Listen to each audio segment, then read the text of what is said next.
यत्संकल्पात् तपति तपनो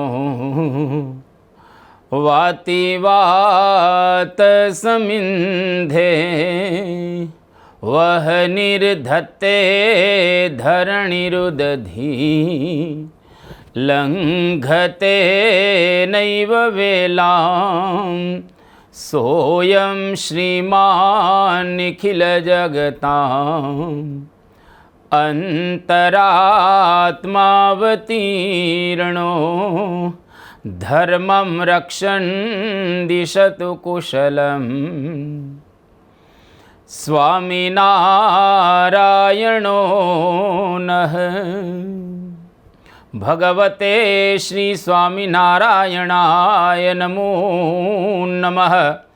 श्री अक्षर पुरुषोत्तमाभ्यां नमो नमः। श्री गुणातीतानंद स्वामी महाराजाय नमो नमः। श्री भगतजी महाराजाय नमो नमः। श्री शास्त्रीजी महाराजाय नमो नमः। श्री योगीजी महाराजाय नमो नमः। श्री प्रमुख स्वामी महाराजाय नमो नमः। श्री महंत स्वामी महाराजाय नमो नमः। परम पूज्य महंत स्वामी महाराजना दिव्य करकमळो द्वारा लखायेलो आ सत्संग दीक्षा ग्रंथ जेनी पारायण आपणे सांभળી रहेला छीए 148 श्लोक सुधी आ पारायण આપણે સાંભળી ચૂકેલા છીએ। આજે 149મા શ્લોકની અંદર પરમ પૂજ્ય સ્વામીશ્રી આપણને જણાવી રહેલા છે, એવં પ્રાપ્તેર્મહિમ્નશ્ચ પ્રત્યહં પરિચિંતનં પ્રભો પ્રસન્નતાયાશ્ચ कार्यं स्थिरेण चेतसा। आ रीते परमात्मानी दिव्य प्राप्तिनु महिमानु तथा तेमनी प्रसन्नतानु चिंतन दररोज स्थिर चित्ते करवुं। परम पूज्य स्वामीश्री अद्भुत आ श्लोकनी अंदर आपणे समजावी रहेला छे। प्राप्ति, महिमा अने प्रसन्नता आ त्रणनु दररोज चिंतन करूँ कि आपने केवी जबरदस्त प्राप्ति थयेली छे, एनो केवो अद्भुत महिमा रहेलो छे अने एनी प्रसन्नता आपणे कई रीते प्राप्त करी शकीए एनु दररोज चिंतन करूँ, मनन करूँ। प्राप्ति अने महिमानी वातो આપણે સાંભળી ચૂકેલા છીએ। ઘણા બધા શ્લોકો આપણે સાંભળી ચૂક્યા જેની અંદર પ્રાપ્તિની વાતો આપણે ખૂબ સાંભળેલી છે કે આપણને એવા દિવ્ય સંતનો પરમાત્માનો સુયોગ પ્રાપ્ત થયેલો છે અને એમના મહિમાની વાતો પણ ઘણી આપણે સાંભળી ચૂકેલા છીએ।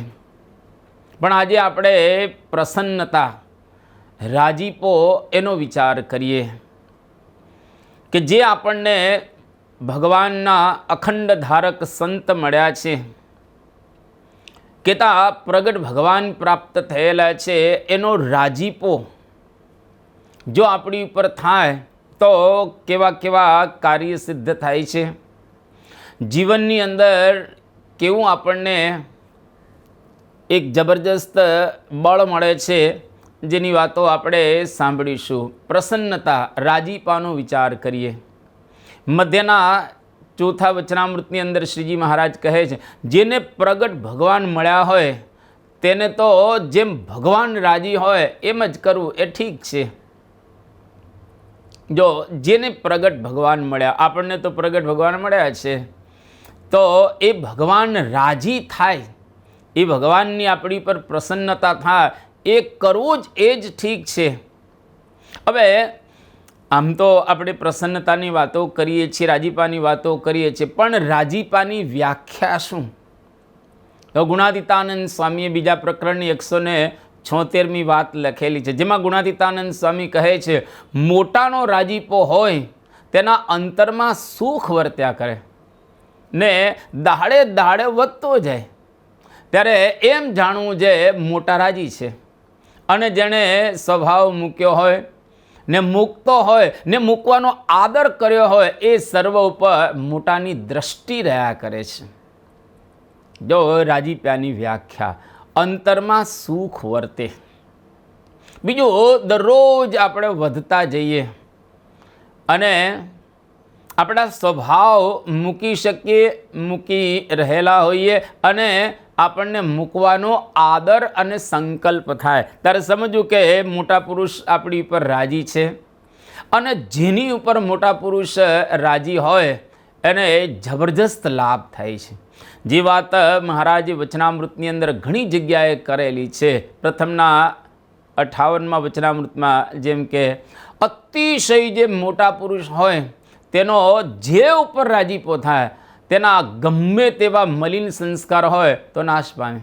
અને મોટા પુરુષનો રાજીપો થયો હોય તો રાંક હોય તો રાજા થઈ જાય, અને ભૂંડા પ્રારબ્ધ હોય તો રૂડા થઈ જાય, અને ગમે તેવું એની માથે વિઘ્ન આવનારો હોય તો પણ મહારાજ કે નાશ પામે. મધ્યના 28મા વચનામૃતની અંદર મહારાજ કહે છે, જેને ભગવાનના ભક્તોનો સંગ છે અને ભગવાનનો રાજીપો છે ને તે જો મૃત્યુલોકમાં હોય તો પણ ભગવાનના ધામમાં જ છે. આવી અદ્ભુત વાત કરેલી છે. ગુણાતીતાનંદ સ્વામી ચોથા પ્રકરણની 51મી વાત લખી કે ભગવાન અને એમના જે સંત એ ઉદાર છે, જેને ઉપર રાજી થાય છે એને પોતાનું ધામ બક્ષિસ આપી દે છે. જો રાજીપો ભગવાનને સંત આપણી ઉપર રાજી હોય તો લાભ કેટલો થાય? આપણને અક્ષરધામની પ્રાપ્તિ થાય, આપણે અક્ષરધામની અંદર જઈ શકીએ એવું જબરજસ્ત અહીંયા આગળ ગુણાતીતાનંદ સ્વામી આપણને સમજાવી રહ્યા છે. પણ ભગવાન અને સંત આપણી ઉપર રાજી થાય અને રાજી રહે એનો ઉપાય આપણે કરવો જોઈએ. ઘણા બધા ઉપાયો શાસ્ત્રોની અંદર બતાવવામાં આવ્યા છે. વચનામૃતની અંદર પણ શ્રીજી મહારાજે ભગવાન અને સંત આપણી ઉપર રાજી રહે એના ઉપાયો બતાવેલા છે. જેમ કે પ્રથમનું 21મું વચનામૃત, જેમાં શ્રીજી મહારાજ કહે છે, ધર્મજ્ઞાન વૈરાગ્ય અને ભક્તિ એ 4 સાધને કરીને ભગવાનની અતિશય પ્રસન્નતા થાય છે. અને એ જે 4 સાધન તેને એકાંતિક ધર્મ કહીએ. જો આપણા જીવનની અંદર ધર્મ બરાબર પાડતા હોઈએ, અક્ષર અને પુરુષોત્તમનું બરાબર જ્ઞાન હોય અને જીવનની અંદર કોઈ જગ્યાએ રાગ ન હોય અને સદાય ભક્તિની અંદર આપણે રત રહેતા હોય તો ભગવાનની અતિશય પ્રસન્નતા આપણી પર થાય છે. અને જે આ 4 સાધન કરે એ ખરેખર એકાંતિક ધર્મ છે. અને આ 4 સાધન જેની અંદર હોય એ એકાંતિક ભક્ત છે. પ્રથમના 78મા વચનામૃતની અંદર મહારાજ કહે છે, ભગવાન જેમ કહે એમ કરું એ જ ભગવાનને રાજી થયાનું સાધન છે. આપણે આપણા મન ધાર્યું તો ઘણું બધું કરતા હોઈએ છીએ, પણ ભગવાન અને સંત કહે એ પ્રમાણે જો આપણે કરીએ તો રાજીપાનું સાધન છે. જેમ કહો તેમ, જેમ કોમની ડિગ્રી, એટલે કે એ જે પ્રમાણે આપણને કહે એ પ્રમાણે આપણે કર્યા રાખીએ. એની મરજી પ્રમાણે, એની અનુવૃત્તિ પ્રમાણે, એની આજ્ઞા પ્રમાણે જો આપણે કરીએ તો એ આપણી ઉપર રાજી થાય. બીજું, મહારાજ વડતાલના 6ઠ્ઠા વચનામૃતની અંદર એક અદ્ભુત વાત આપણને બતાવી રહ્યા છે. જે ભક્તજન કામ, ક્રોધ, લોભ, કપટ, માન, ઈર્ષા, મત્સર આ બધાનો ત્યાગ કરી દે અને ભગવાનની ભક્તિ કરે એની પર ભગવાન અતિશય રાજી થાય છે. બીજા શબ્દોમાં કેવું હોય તો કામ ક્રોધાદિક સ્વભાવનો ત્યાગ કરી અને જો આપણે ભગવાનની ભક્તિ કરીએ તો ભગવાન આપણી પર અતિશય રાજી થાય. એમની પ્રસન્નતા હંમેશને માટે આપણી ઉપર રહે. મધ્યના 28મા વચનામૃતની અંદર મહારાજ કહે છે, જીવને ભગવાનને રાજી કર્યાનો ઉપાય શું છે? તો કે મન કર્મ વચને ભગવાનના ભક્તની સેવા કરવી. જો મન કર્મ વચને આપણે સેવા કરીએ તો ભગવાન આપણી પર રાજી થાય. ગુણાતીતાનંદ સ્વામી ચોથા પ્રકરણની 97મી વાત લખેલી છે. એની અંદર કહે છે, મંદિર છે તે સોનાના થાય ને દેહ સુકાઈ જાય, એ આદિ ગમે તેટલા સાધન કરો પણ હું જેવો છું તેવો જાણે ત્યારે રાજી થાઉં છું, એમ મહારાજે કહ્યું છે. આ ગુણાતીતાનંદ સ્વામી મહારાજની કહેલી વાત કે મંદિર સોનાના થાય બહુ અઘરું છે. મંદિરોને સોનાના કરવા અતિશય અઘરું રહેલું છે. અને દેહ કરીને સુકાઈ જાય, અર્થાત તપશ્ચર્યા ખૂબ કરે, અતિશય તપશ્ચર્યા કરે, પણ જ્યાં સુધી ભગવાન જેવા છે તેવા આપણને ઓળખાય નહીં, જણાય નહીં, એનો મહિમા ન સમજાય, એનો આપણને વ્યવસ્થિત રીતે જે મહિમા સમજાવવો જોઈએ, જ્ઞાન થવું જોઈએ, એ ન થાય ત્યાં સુધી ભગવાન આપણી પર પ્રસન્ન નથી થતા, રાજી નથી થતા. એટલે ભગવાનને રાજી કરવા માટે એમને જેમ છે તેમ ઓળખવા, સ્વભાવનો ત્યાગ કરવો, સાધનો ભલે ને આપણે ગમે તેટલા કરીએ પણ જ્યાં સુધી એમને ઓળખીએ નહીં ત્યાં સુધી એ પ્રસન્ન આપણી પર થતા હોતા નથી. મહારાજ રાજીપો પ્રાપ્ત કરવાનો આદેશ કરે છે કે આપણે આ લોકની અંદર આવ્યા છીએ તો ભગવાન આપણી ઉપર રાજી થાય, એનો રાજીપો પ્રાપ્ત કરવો એ આપણા જીવનનું પરમને ચરમ લક્ષ્ય રહેલું છે. મધ્યના 45મા વચનામૃતમાં મહારાજ કહે, માટે જે સમજવું હોય તેને તો ભગવાન અને ભગવાનના ભક્ત રાજી થાય એમ જ વર્તવું, અને પોતાના સંબંધી જ જે માણસ હોય તેને પણ એમ ઉપદેશ કરવો કે ભગવાનને ભગવાનના સંત જે પ્રકારે આપણા ઉપર રાજી થાય ને કૃપા કરે એમ જ આપણે વર્તવું છે. કેટલી અદ્ભુત મહારાજ વાત કરે છે કે ભગવાનને ભગવાનના ભક્ત રાજી થાય એમ વર્તવું. ઘણી વખત આપણે વર્તતા હોઈએ છીએ પણ એ રાજી થાય એવી રીતે નથી વર્તતા. અને આપણા સંબંધીઓ આપણા યુગની અંદર આવે, આપણા મિત્રો હોય, આપણા સગાવાલા હોય, કોઈ પણ આપણા નજીકના હોય, એને પણ એવો ઉપદેશ કરવો કે ભગવાન અને સંત જે પ્રકારે રાજી થાય અને કૃપા કરે એ પ્રમાણે આપણે વર્તવું જોઈએ. 1950માં બ્રહ્મસ્વરૂપ શાસ્ત્રીજી મહારાજ અટલાદરાની અંદર વિરાજમાન હતા અને મથુરભાઈ બહુ જ ડેડિકેટેડ સારા હરિભક્ત અને સમર્પણ ખૂબ સારું એના.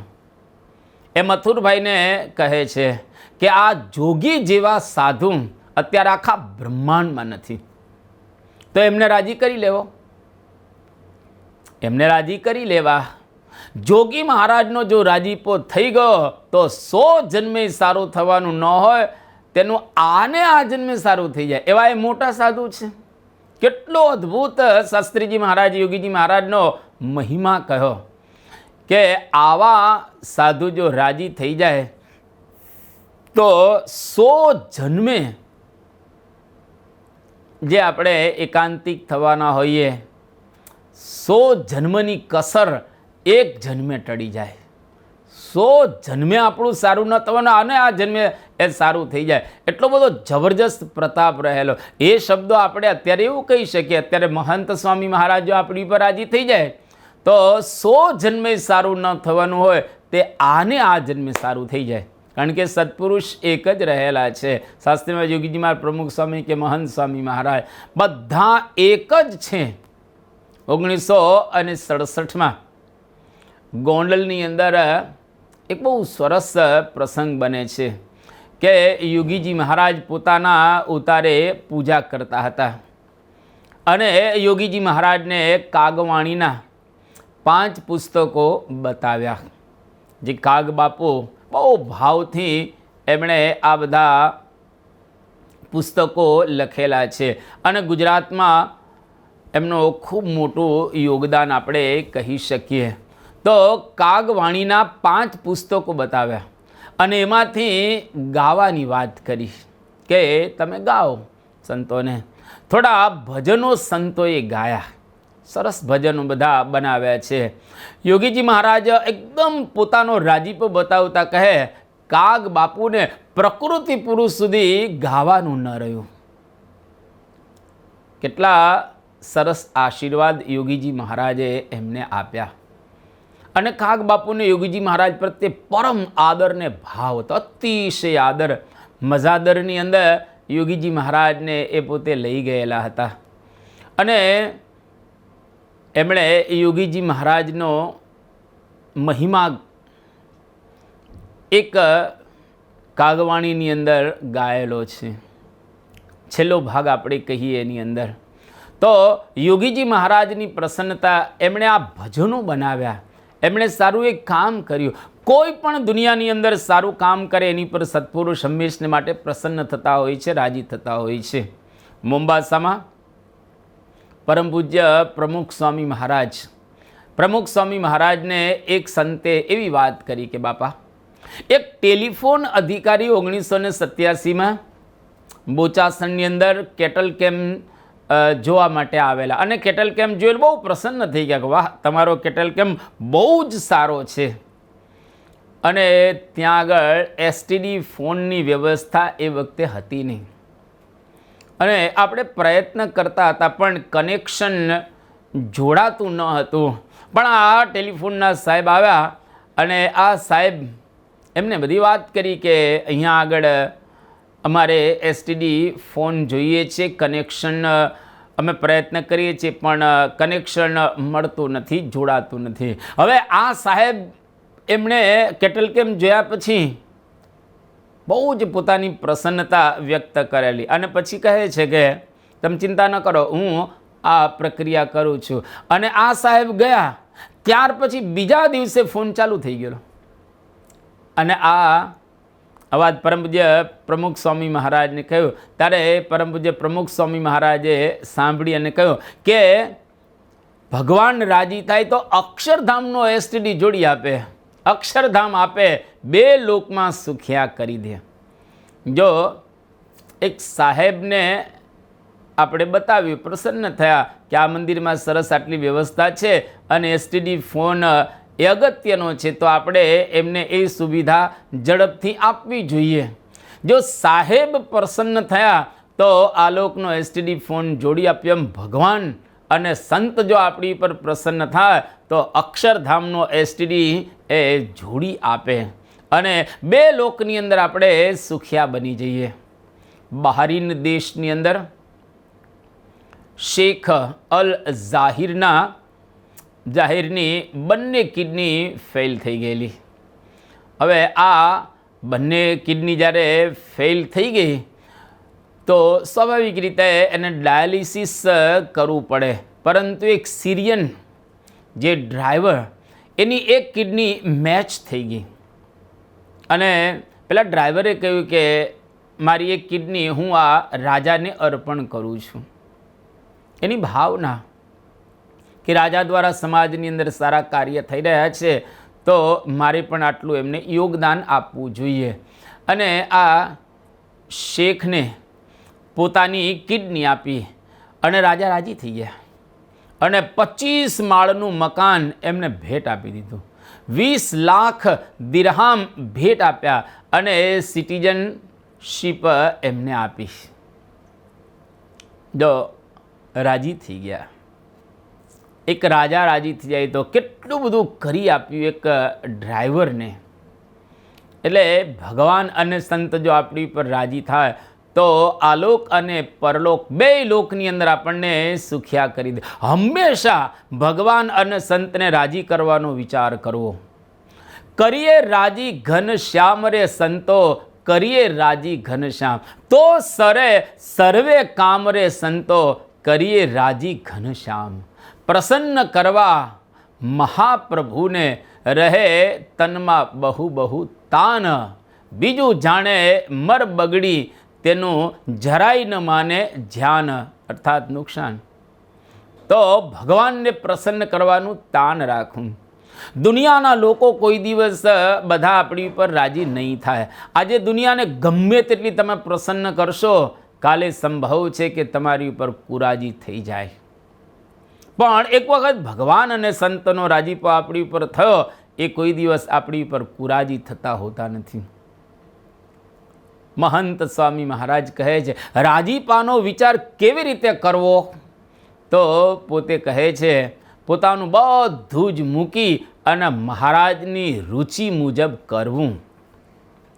રાજીપાનો વિચાર આ રીતે કરવો, પોતાનું સંપૂર્ણ બધું મૂકી દેવાનું અને ભગવાનની જે પ્રકારની રુચિ, મરજી, ઈચ્છા, અનુવૃત્તિ એ પ્રમાણે જો આપણે કરીએ તો ભગવાન આપણી પર રાજી રહે, સંત આપણી પર રાજી રહે. આ પ્રકારની પ્રસન્નતાની વાત પરમ પૂજ્ય સ્વામીશ્રીએ આપણને આ શ્લોકની અંદર દ્રઢાવી. હવે આગળના 150માં શ્લોકની અંદર સ્વામીશ્રી કહે છે, દેહત્રયત્રયવસ્થાતો જ્ઞાત્વા ભેદમ ગુણત્રયા સ્વાત્મનો બ્રહ્મણેકત્વં પ્રતિદિનમ વિભાવયે. ત્રયવસ્થાતો જ્ઞાત્વા ભેદમ ગુણત્રયાત સ્વાત્મનો બ્રહ્મણેકત્વં પ્રતિદિનમ વિભાવયેત. અર્થાત પોતાના આત્માને 3 દેહ, 3 અવસ્થા તથા 3 ગુણથી જુદો સમજી તેની અક્ષર બ્રહ્મ સાથે એકતાની વિભાવના પ્રતિદિન કરવી. આત્મા દેહ અવસ્થા અને ગુણથી જુદો રહેલો છે. આપણો આત્મા 3થી જુદો છે. આત્માની અક્ષર બ્રહ્મની સાથે એકતા કરવી. આપણને દેહનો અભિનિવેશ થઈ ગયેલો છે, અવસ્થાનો અભિનિવેશ થઈ ગયેલો છે, ગુણનો અભિનિવેશ થઈ ગયો છે. હું સ્થૂળ સૂક્ષ્મને કારણ આ દેહ રહેલો છું, એ દેહનું અભિમાન છે. હું જાગ્રત સ્વપ્ન અને સુષુપ્તિ યુક્ત છું, એ અવસ્થાનું અભિમાન રહેલું છે. હું સત્વગુણ, રજોગુણ અને તમોગુણ યુક્ત છું, એ ગુણનું આપણને અભિમાન થઈ ગયું છે. ગુણ યુક્ત આપણે આપણી જાતને માનતા હોઈએ છીએ. આત્માની અક્ષર બ્રહ્મની સાથે એકતા કરવી. જો અક્ષર બ્રહ્મની સાથે આપણે એકતા કરીએ તો આત્મા આપણને શુદ્ધ સ્વરૂપે અનુભવાય અને એનો જે આપણને અભિનિવેશ થયેલો છે એ નીકળી જાય. ઘણી વખત અભિનિવેશ માણસોને થતો હોય છે. પેરુ નિવાસી એક જ્યોર્જ એવાર, હવે આ જે એવાર હતો એને એક ધૂન ચડી ગયેલી, એને એક એવો અભિનિવેશ થઈ ગયો છે કે ઘોડા જેવા બનવાની એને આમ એકદમ જેને કહેવાય કે લગ્ની લાગી ગયેલી. હવે ઘોડા જેવા બનવાની એને એક આમ રટ ચડી ગયેલી, ધૂમ ચડી ગયેલી. હવે મુખમાં લગામ નાખી, પગમાં નાળ ફિટ કરાવી, ઘોડાની જેમ ચાલે અને ઘાસ ખાતો લો. હા હો, એક એને અભિનિવેશ થયો. અબ્રાહમ લિંકન જે ધામમાં ગયા, મૃત્યુ પામ્યા, તો એનો શતાબ્દી મહોત્સવ આવતો હતો. એ નિમિત્તે આખા અમેરિકામાં 1 વર્ષ નાટક ભજવ્યું. એનું જે પાત્ર ચાર્લ્સ, એ ચાર્લ્સને આપવામાં આવ્યું. વર્ષ 1 આખું એમણે આ નાટક ભજવ્યું. બધી જગ્યાએ અબ્રાહમ લિંકનનો રોલ કરે અને બહુ એકદમ આબેહૂબ રોલ કરતા હતા. 1 વર્ષ પછી હવે રોલ તો પૂરો થઈ ગયો. 1 વર્ષ પછી કપડાં પાછા આપવાની વાત કરીએ કે હવે કપડાં પાછા આપી દો, તો ના પાડી કે ના, હું લિંકન છું, હું અબ્રાહમ લિંકન છું. હવે બધાએ કહ્યું કે ભાઈ તમે લિંકન નથી, તમે તો મિસ્ટર ચાર્લ્સ રહેલા છો.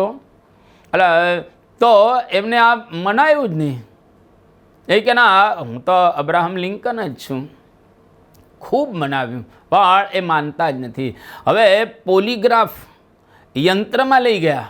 હવે આ યંત્રમાં ખોટું બોલે તો પકડાઈ જાય, પણ યંત્ર જોડી પૂછવામાં આવ્યું તો જે પેલી નીડલ હોય એ સાચી દિશામાં ગઈ.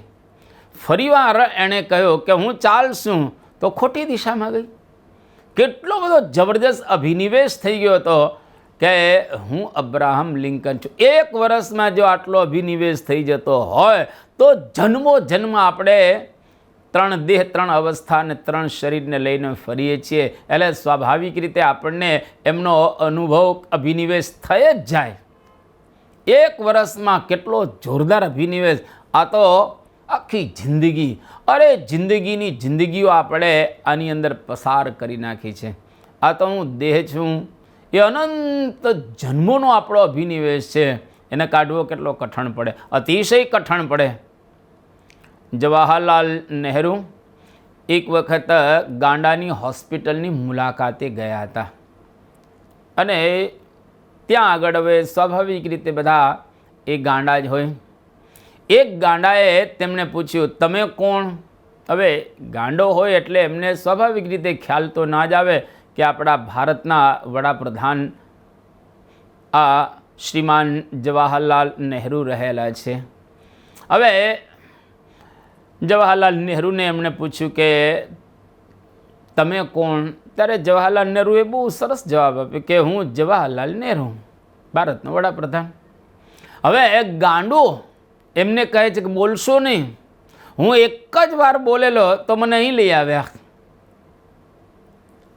એને જો અભિનિવેશ થઈ ગયેલો કે હું જવાહરલાલ નહેરુ છું, હતો નહીં પોતે.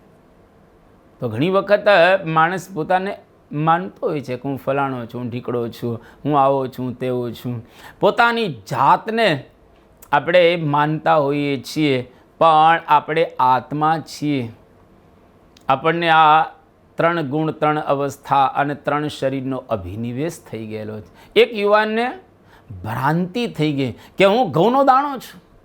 હવે એને ભય જ રહ્યા કરે, ચકલા, કબૂતર કે કોઈ પણ પક્ષી જોએ, કાગડો, કોયલ વગેરે વગેરે, તો એ ડરે એનાથી કે મને ચણી જશે તો બહાર ન નીકળે. અને મનોવૈજ્ઞાનિકે બહુ પ્રયત્ન કર્યો પણ બહાર જ ન નીકળે. અને એ મનોવૈજ્ઞાનિક ખૂબ વિશદ રીતે એને સમજાવ્યો અને આમ સ્વસ્થ થઈ ગયો. થોડોક સારવાર લઈ અને બહાર નીકળે છે પોતે. બધાને લાગ્યું કે નહીં, બરાબર, એકદમ વ્યવસ્થિત થઈ ગયો. તરત અંતરની અંદર એને વિચાર્યો કે હું તો હવે ઘઉંનો દાણો નથી, પણ હું આ છું. અને પછી તો હોસ્પિટલમાં સારવાર લઈને બહાર આવ્યો. બહાર આવ્યા પછી તરત જ અંદર જતો રહ્યો. કહ્યું કે કેમ? તો કે મને ખબર છે કે હું ઘઉંનો દાણો નથી, પણ ચકલી કબૂતરને ક્યાં ખબર છે કે એ હું ઘઉંનો દાણો નથી? એ સામે ઊભેલી છે એટલે હું અંદર આવી ગયો. મને ચણી જાય તો? કેટલો જબરજસ્ત અભિનિવેશ રહેલો છે કે હું ઘઉંનો દાણો છું. એક ભાઈને જીવતો ઘોડો ગળી ગયો, એવો ભ્રમ થઈ ગયેલો. હવે જીવતો ઘોડો કઈ રીતે ગળી શકાય? પણ હવે આવો એને ભય, અભિનિવેશ થયો, ભ્રમ થયો. હવે ડૉક્ટરો સમજાવે ભ્રમ જાય જ નહીં. અને મનોચિકિત્સકની પાસે એમણે લઈ જવામાં આવ્યો. હવે એમને ત્યાં આગળ લઈ ગયા અને બધું નક્કી કર્યું કે ભાઈ આને કંઈક ટ્રીટમેન્ટ આપવી પડશે. હવે એ વખતે શસ્ત્રક્રિયા કરવાનું નક્કી કે ભાઈ એ ઘોડો ગળી ગયો છે, તો આપણે હવે એને શસ્ત્રક્રિયા દ્વારા બહાર કાઢીએ. અને બહાર એક ઘોડો તૈયાર રાખવામાં આવ્યો. એ પ્રમાણે બધું જ આખું ગોઠવી દીધું. અંદર શસ્ત્રક્રિયા ચાલે, બારે ઘોડો તૈયાર હતો, એનેસ્થેસિયા ક્યાં આપવાનું બધું આપી દીધું. અને ત્યાર પછી હવે એમને આ બધું ઓપરેશન વગેરે કર્યું. અને જ્યારે ઓપરેશન પૂરું થઈ ગયું ને પેલો ભાનમાં આવ્યો અને કહ્યું કે જો તમારા પેટમાંથી આ ઘોડો કાઢી લીધો છે એટલે હવે તમારે ચિંતાની. દર્દી કે પણ હું તો સફેદ ઘોડો ગળી ગયો હતો ને આ તો લાલ ઘોડો છે. હવે આવા પણ હોય છે અભિનિવેશવાળા. એક દલુ કાકા મનોવૈજ્ઞાનિક પાસે ગયા અને એને કહે કે મારા મગજની દવા કરો. મને લાગે છે કે હું કૂતરો છું, મનોવૈજ્ઞાનિક કહે કેટલા વખતથી લાગે છે? તો કહે હું ગલુડિયું હતું ત્યારથી મને એવું લાગે છે કે હું કૂતરો છું. તો આવા પણ જાત જાતના અભિનિવેશ લોકોને થઈ જતા હોય છે. જેમ નટ જુદા જુદા વેશ લે. એક વખત મહારાણા પ્રતાપનો એમને વેશ લીધો. એકવાર ભાલાની સાથે બસમાં ચડ્યા. આ તો એક દ્રષ્ટાંત રહેલું છે.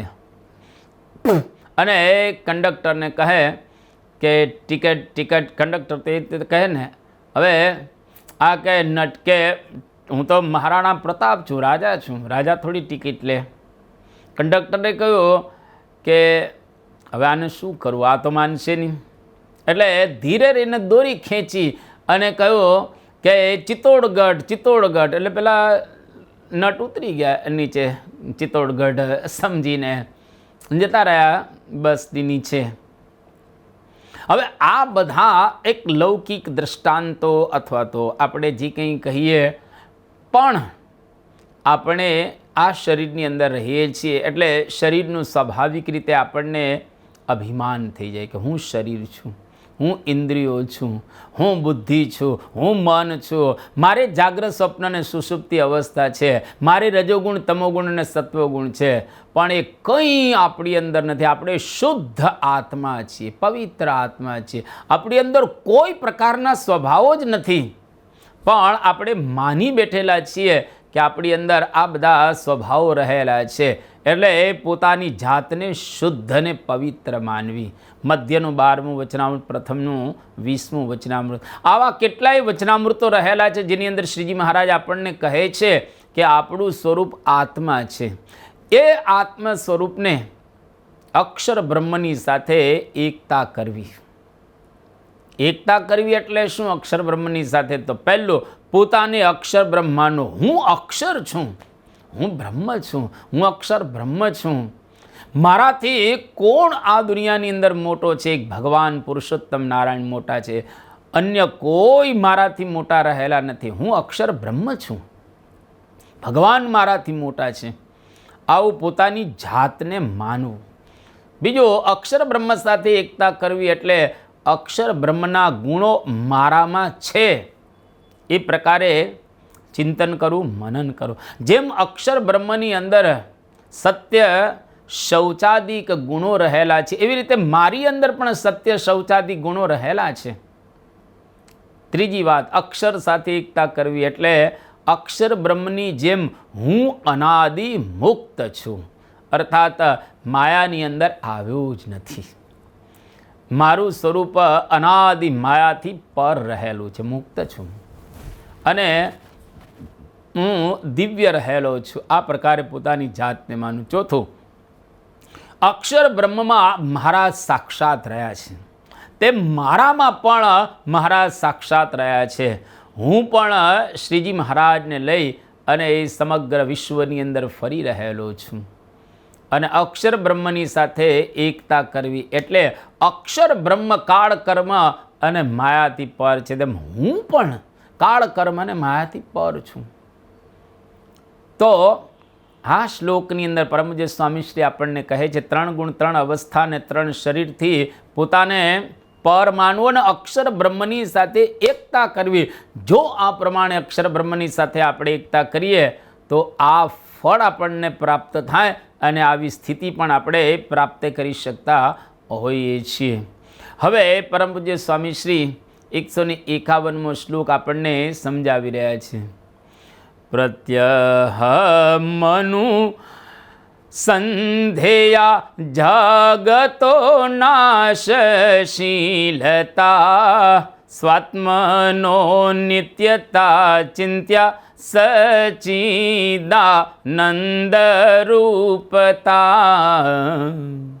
દરરોજ જગતના નાશવંતપણાનું અનુસંધાન કરવું અને પોતાના આત્માની નિત્યતા તથા સચિદાનંદપણાનું ચિંતન કરવું. જગત નાશવંત રહેલું છે, જગત શાશ્વત નથી.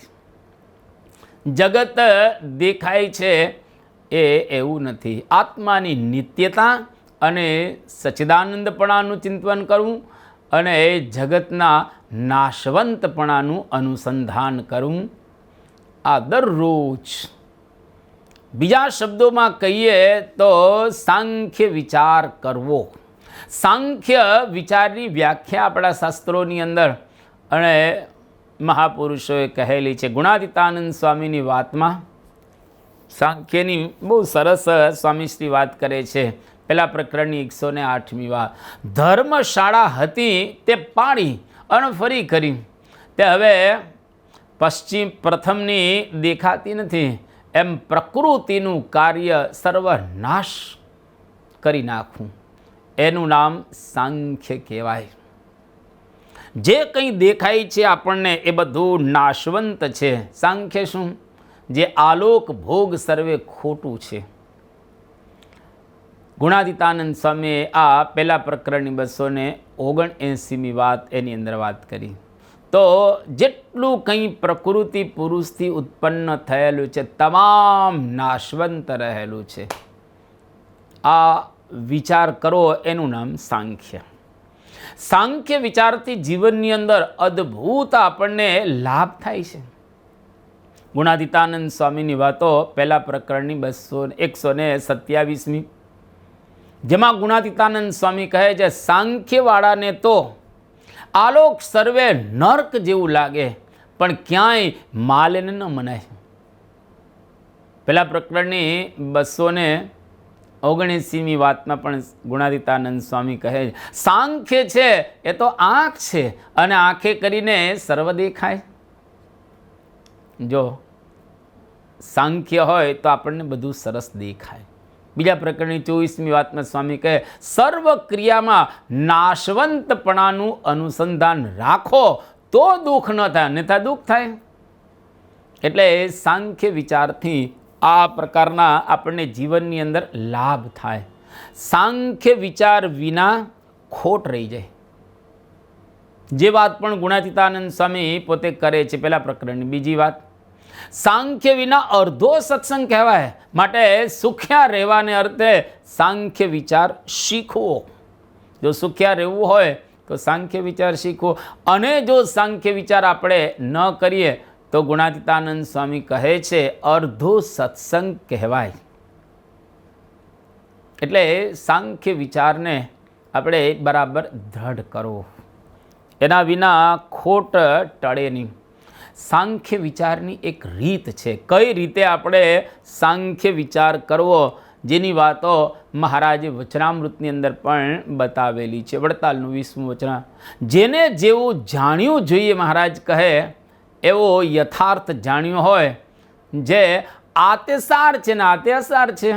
પછી એક ભગવાનની મૂર્તિ વિના જેટલા માયિક આકાર છે તે સર્વ અતિશય દુઃખદાયક છે અને નાશવંત છે એમ જાણે, અને પોતાને દેહ ઇન્દ્રિયો અને અંતઃકરણ થકી નોખો આત્મા રૂપે જાણે. આને કહેવાય સાંખ્ય કરવાની રીત. નાશવંતપણાનો વિચાર નિત્ય કરવો કે આ બધું નાશવંત છે, જવાનું છે.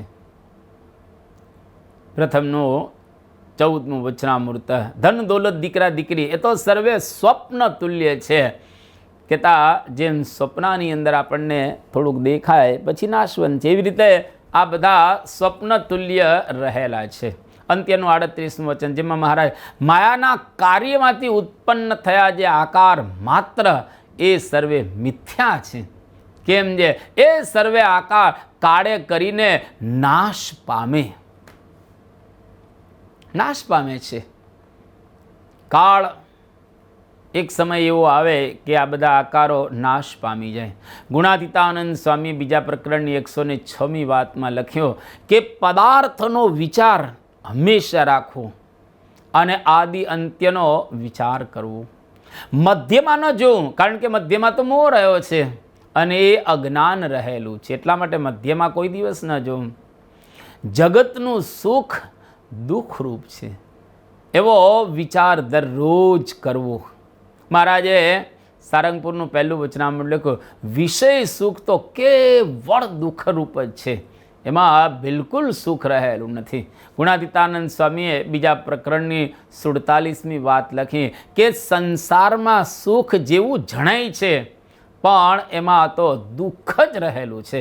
જેમ શેરડીના સાંઠામાં ઈયળ પડે અને સુખ માને, પણ ચિચોડામાં ભૂકા નિસરશે ને કાગડાને સાધના 16 દિવસનું સુખ અને પછી બંદૂકની ગોળીઓ ખાવાની છે. એમ આ પ્રકારે સ્વામી આપણને વાત કરી. સાંખ્ય વિચાર કરવાની વાત મહારાજે પણ કરી છે.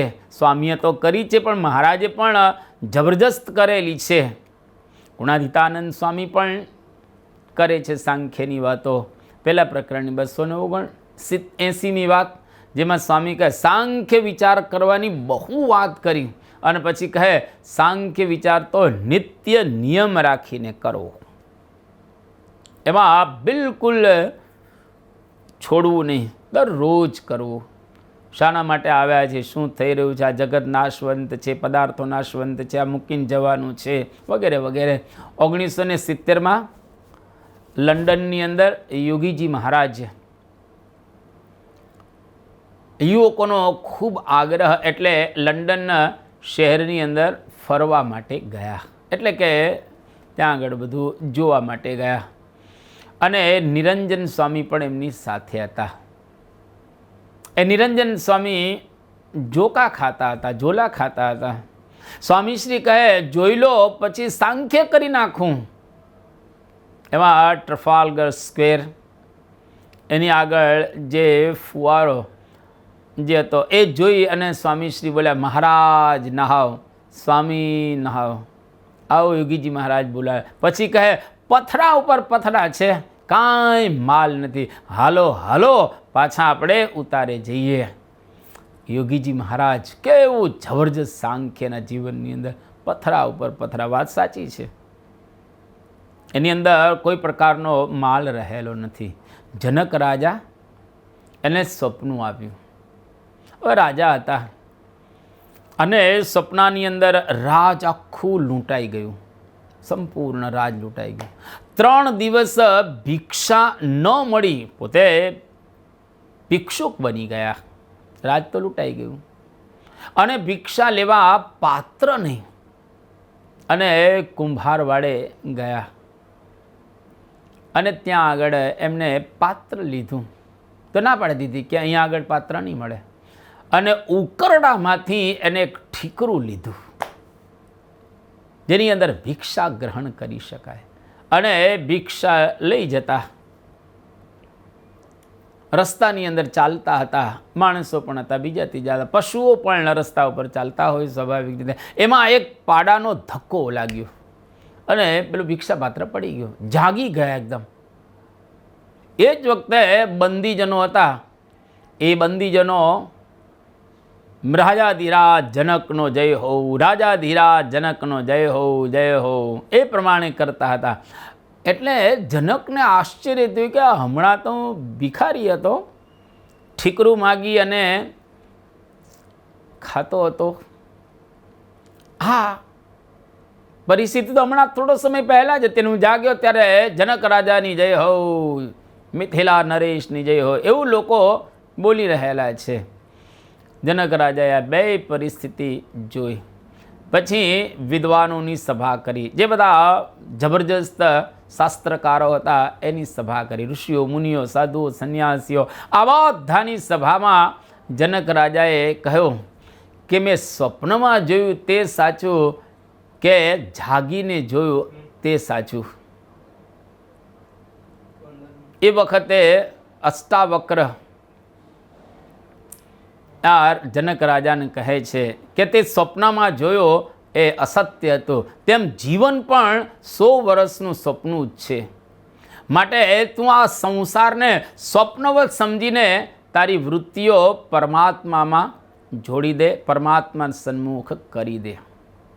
ઊંઘનું સ્વપ્ન થોડા સમય પછી પૂરું થાય, આંખ ખોલતા પૂરું થાય. એમ સંસાર રૂપી સ્વપ્ન પણ આંખ બીડાતા પૂરું થાય છે. પેલું આંખ ખુલતા પૂરું થાય અને આ આંખ ભીડાતા પૂરું થતું હોય છે જગતનું સપનું. એટલા માટે જગતની અંદર આપણે રહેલા છીએ તો આને નાશવંત સમજવાનું. રહુગણ રાજા કપિલ મુનિના આશ્રમમાં પાલખીમાં બેસી અને જતા હતા. જડભરત એની પાલખી જોડાઈ છે. ભાગવતનો પ્રસિદ્ધ પ્રસંગ. અને જડભરત કીડી મકોડી કે એવું કંઈક જીવજંતુ આવે તો પગ ઊંચો નીચો કરે, લાંબા ટૂંકા પગલાં ભરે. અને રહુગણ રાજા એને કહે છે કે સરખો ચાલ, જો સરખો નહીં ચાલે તો મારીશ. ત્યારે જડભરત રહુગણ રાજાને કહે છે અયમ જનો નામ ચલન પૃથિવ્યામ યહ પાર્થિવ પાર્થિવ કસ્ય હેતો હો તસ્યાપી. એમ કરીને બહુ સરસ કહે છે. તસ્યાપી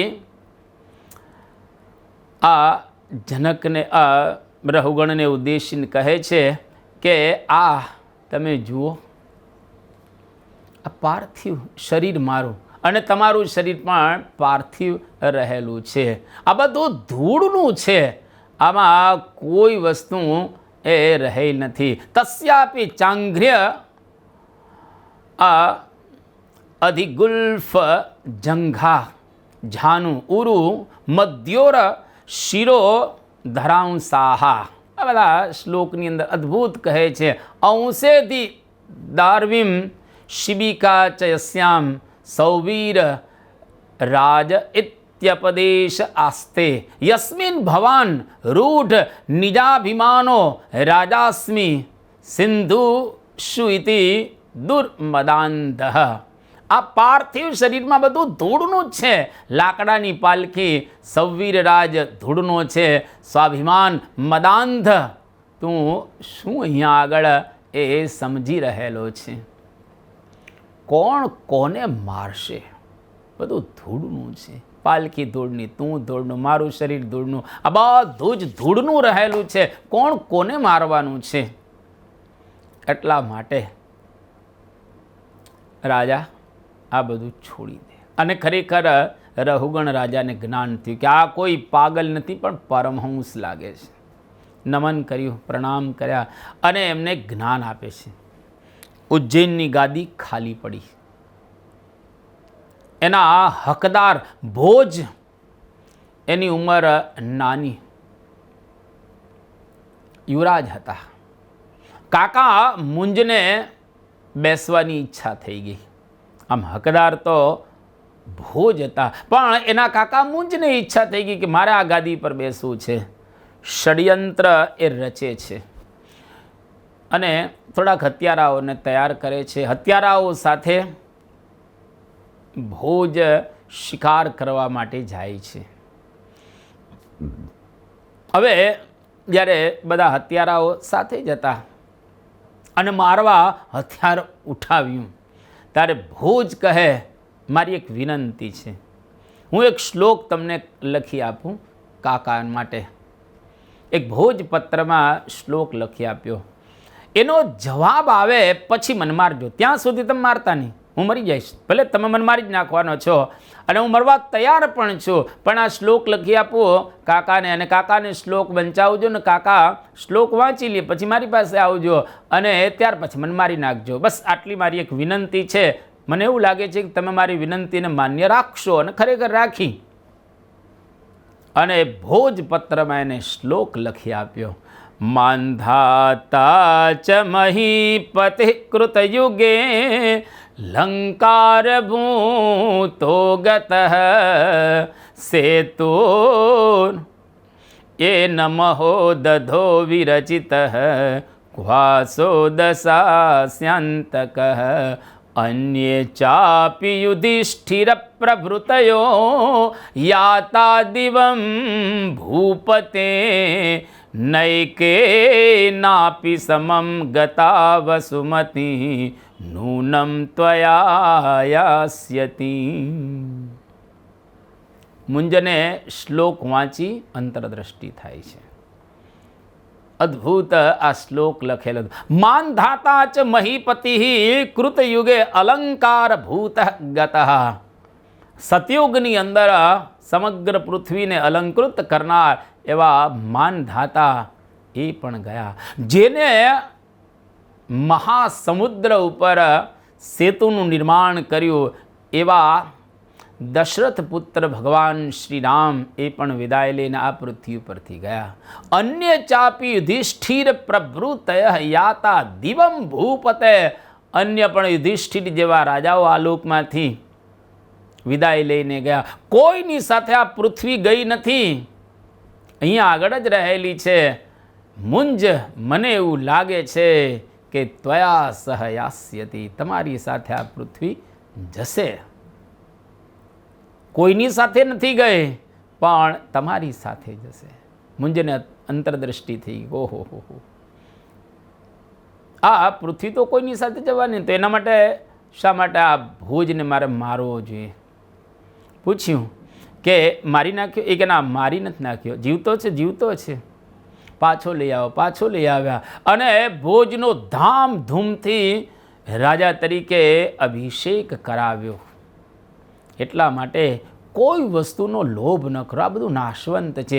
ક્રિયતે વસ્તુનો યસ્ય લોભસ્તત ખલો નશ્વરમ યદર્થમ ક્રિયતે તચ્ચ શરીરમ ક્ષણભંગુરમ. સત્સંગી જીવન, જેના માટે આપણે લોભ કરીએ છીએ શરીરે નાશવંત છે. યત્કિંચિદસ્તિ પ્રકૃતિ પુરુષાભ્યામ સમુદ્ભવમ સ્થાવરમ જંગમમ વા તદ્ભક્ષ્યમ કાલસ્ય વિદ્યતે.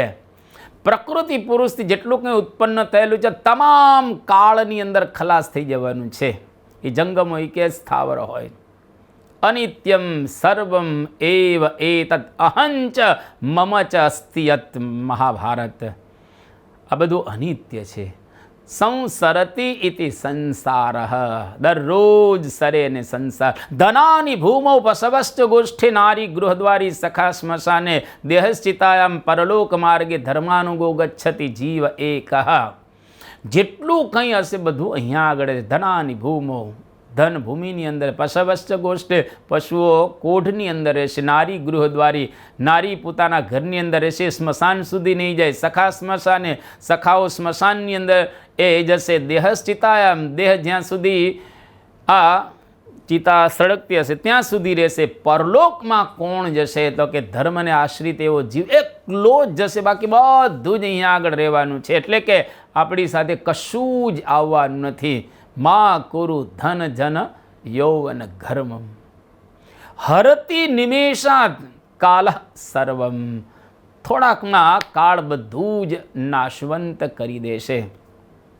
એટલા માટે નારાયણદાસે બહુ સરસ ગાયું. સ્વપ્નાની સમૃદ્ધિ સર્વે સ્વપ્ના સાથે જાશે જી. જાગ્યા પછી કાંઈ મળે નહીં એકે વસ્તુ પાસે જી. જન્મ્યા પહેલા જગત નહોતું અને મુવા પાછળ નથી જી. વચમાં વળગ્યું જૂઠા જેવું કવિ કહે છે કથીજી. માયાનો પ્રપંચ રચ્યો છે ખેલ ખલકનો ખોટો જી. દાસ નારાયણ હરિ ભજીને લાભ કરી લ્યો મોટો જી. ખરેખર કશું જ આપણે આ લોકની અંદર લઈ જવાના નથી. આ લોકમાંથી કાંઈ લઈ જવાનું, બધું અહીંયા આગળ રહેવાનું છે. કાયા તારી કાચી માટીનો ઘડુલો રામ ફટ કરતા ફૂટી જાય. એક જ આવે પવન ઝપાટો પલમાં તૂટી જાય. કાયા તારી કાચી માટીનો ઘડુલો રામ ફટ કરતા ફૂટી જાય.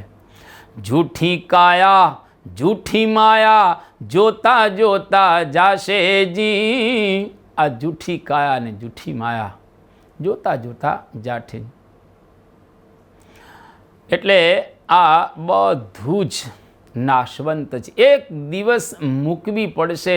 એમાં જલતી અગન ઝાડ.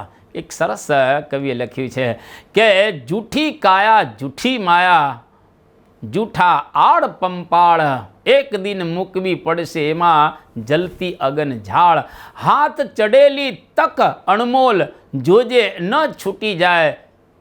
આ કેટલું સરસ કહી રહેલા છે. વિશ્વમાં ઘણા રજવાડાઓ આવ્યા, એ આજે ક્યાં દેખાય છે?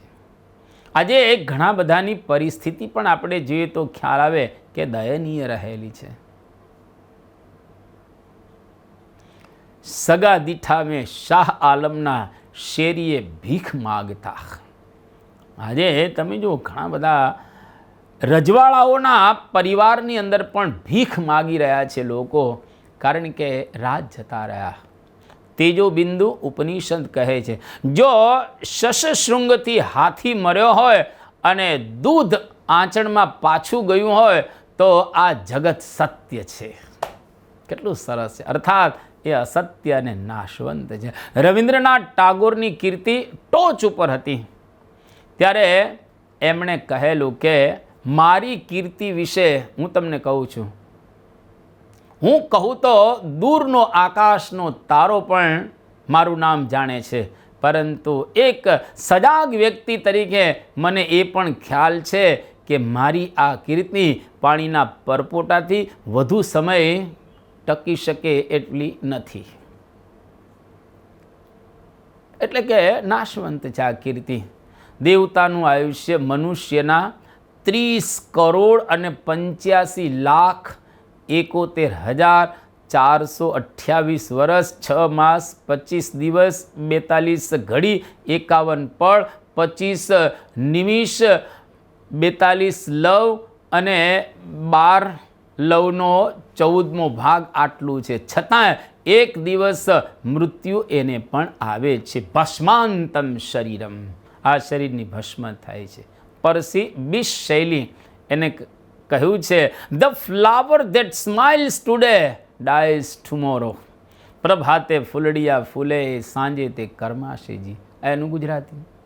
From birth we are sentence to death but released on bail. ખરેખર જન્મ્યા ત્યારથી જ મરણની સજા છે જ, પણ વચ્ચે જામીન ઉપર આપણે છૂટ્યા છીએ. લાખો ગયા અને તું પણ જવાનો, મૂર્ખ મનમાં વિચાર. સાચું કહું છું છતાં જૂઠું માને તો મુવા કુટુંબને સંભાળ. ભાઈ તું ભજી લેને કીર્તાલ. આ કેટલી સરસ વાત સમજાવી રહેલા છે કે આ જગત જૂઠું છે, નાશવંત એ રહેલું છે. લાખો ગયા, ક્યાં પાર છે. તમે જો દુનિયા ઉપર દરરોજ હજારો માણસો, લાખો માણસો આવે છે ને એટલા જ વિદાય લઈને જાય છે. લગભગ અત્યારનો લેટેસ્ટ આંકડો જો કહેવામાં આવે તો 2 લાખની આજુબાજુ દરરોજ મૃત્યુ પામે છે અને એનાથી થોડાક વધારે આ પૃથ્વી પર જન્મ ધારણ કરીને પધારે છે, એટલે વસ્તી વધ્યા કરે છે.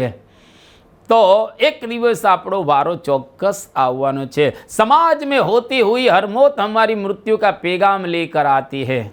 કોઈનું પણ મૃત્યુ થાય એટલે સમજવું કે આપણા મૃત્યુનો સંદેશો લઈ અને એનું મૃત્યુ આવેલું છે. જવાના જ છીએ. મરનારની ચિતા ઉપર ચાહનાર કોઈ ચડતું નથી. મરનારની ચિતા ઉપર ચાહનાર કોઈ ચડતું નથી. કહે છે જૈશ મરી, છતાં જુઓ કોઈ મરતું નથી. અરે એની આગને તો શું, રાખને કોઈ અડતું નથી. એની આગને તો શું, રાખને કોઈ અડતું નથી. એનો મતલબ એવો થયો કે મરવાનું કોઈને ગમતું નથી, પણ એક દિવસ આપણે જવાનું છે. આ કાયા ગમે તેટલી હોય એને એક દિવસ મૂકવાની છે. કે થારી કાયા કો ગુલાબી રંગ ઉડે જાસી, થારી કાયા કો ગુલાબી રંગ ઉડે જાસી, એ ઉડ જાસી ફીકો પડ જાસી, થારી કાયા કો કે થારી કાયા કો ગુલાબી રંગ ઉડે જાસી. બ્રહ્માનંદ સ્વામીએ આ લખેલું છે. થારી કાયા કો ગુલાબી રંગ ઉડ જાસી, તારી કાયાનો ગુલાબી રંગ ઉડી જશે. એક દિવસ જવાનું છે. Lips however rosy must be fat. ગમે તેટલા ગુલાબી ગાલ હશે તો પણ એક દિવસ તો એ નાશવંત રહેલા છે. એટલા માટે દુનિયાની અંદર આપણે આવ્યા છીએ તો જવાનું પણ નિશ્ચિત જ રહેલું છે. એટલે નાશવંતપણાનું દરરોજ અનુસંધાન રાખવું. મારો આત્મા શાશ્વત છે, આ દુનિયા શરીર બધું જ એક દિવસ છોડવાનું છે. એટલે સાંખ્ય વિચાર જો આપણા જીવનની અંદર હોય તો આપણે ખરેખર સુખી રહી શકીએ અને આપણા જીવનની અંદર કોઈ પણ પ્રકારનું પછી આપણને દુઃખ ન રહે. એટલા માટે અહીંયા આગળ પરમ પૂજ્ય સ્વામીશ્રી આપણને આ 151માં શ્લોકની અંદર સુંદર અદ્ભુત સાંખ્ય વગેરેની વાતો સમજાવે છે. આપણા જીવનની અંદર આપણે દ્રઢ કરી શકીએ. આજની આ પારાયણને અહીંયા આગળ આપણે પૂર્ણ કરીએ છીએ. 2 મિનિટ ધૂન બોલાશે અને ત્યાર પછી ધ્યેય મંત્ર અને વિદાય શ્લોક બોલી અત્રેથી આપણે વિદાય લેશું. સ્વામી નારાયણ નારાયણ નારાયણ, સ્વામી નારાયણ નારાયણ નારાયણ, સ્વામી નારાયણ સ્વામી નારાયણ, સ્વામી નારાયણ સ્વામી નારાયણ, સ્વામી નારાયણ નારાયણ નારાયણ, સ્વામી નારાયણ નારાયણ નારાયણ. ગુણાતીતં ગુરું પ્રાપ્ય બ્રહ્મરૂપં નિજાત્મનઃ, વિભાવ્ય દાસભાવેન સ્વામિનારાયણં ભજે. શ્રીહરિં સાક્ષરં સર્વદેવેશ્વરં ભક્તિધર્માત્મજં દિવ્યરૂપં પરમ. શાંતિદં મુક્તિદં કામદં કારણં સ્વામિનારાયણં નીલકંઠં ભજે. શ્રીહરિં